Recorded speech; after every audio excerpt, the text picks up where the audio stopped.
ক্ষমতা হারাতে পারেন টিউলিপ, এমন গুঞ্জনকে এবার সত্যি করতে যাচ্ছে যুক্তরাজ্যের প্রধানমন্ত্রী কিয়ার স্টারমার। এ লক্ষ্যে টিউলিপকে তার পদ থেকে সরিয়ে ওই পদে দায়িত্ব পালনের জন্য সম্ভাব্য ব্যক্তিদের শর্টলিস্টও করে ফেলেছেন তিনি।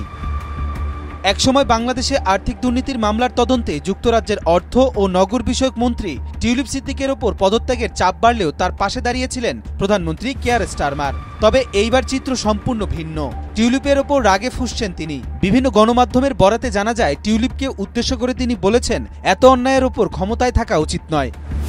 10 জানুয়ারি ব্রিটিশ সংবাদ মাধ্যম দ্য টাইমস এক প্রতিবেদনে টিউলিপের ক্ষমতা হারানোর কথা জানিয়েছেন। প্রতিবেদনে বলা হয়েছে, বাংলাদেশের সাবেক প্রধানমন্ত্রী শেখ হাসিনার সঙ্গে সম্পর্কের কারণে টিউলিপ সিদ্দিককে তার পদ থেকে পদত্যাগ করতে বাধ্য করা হতে পারে এবং এমনটা হলে স্থলাভিষিক্ত হবেন এমন প্রার্থীদের নাম প্রধানমন্ত্রী স্টারমারের জ্যেষ্ঠ সহযোগীরা বিবেচনা করছেন।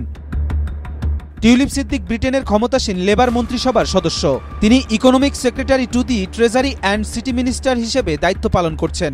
তার কাজ যুক্তরাজ্যের অর্থবাজারের ভেতরে দুর্নীতি সামাল দেয়া, কিন্তু তার জন্মভূমি বাংলাদেশেই এখন তার বিরুদ্ধে তদন্ত চলছে, যেখানে তিনি এবং তার পরিবারের 4 সদস্যের বিরুদ্ধে একটি পারমাণবিক বিদ্যুৎ কেন্দ্র থেকে প্রায় 400 কোটি মার্কিন ডলার আত্মসাতের অভিযোগ রয়েছে। সম্প্রতি টোরি এমপিওরা টিউলিপের পদত্যাগ দাবি করছেন। ব্রিটেনের বিরোধী দল কনজারভেটিভ পার্টির এমপিরা টিউলিপের উদ্দেশ্যে বলেছেন, ফ্ল্যাট উপহার পাওয়ার বিষয়ে গ্রহণযোগ্য ব্যাখ্যা দিতে না পারলে তিনি যেন ট্রেজারি মন্ত্রীর পদ থেকে পদত্যাগ করেন।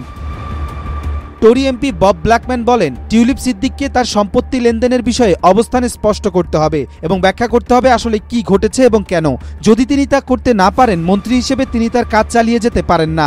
রাষ্ট্রের গুরুত্বপূর্ণ দায়িত্বে থাকা কোনো ব্যক্তির বিরুদ্ধে এ ধরনের অভিযোগ উঠে আসলে তিনি রাষ্ট্রের জন্য সুফল বয়ে আনতে পারেন না। কবির চৌধুরী, জয়, মাই টিভি।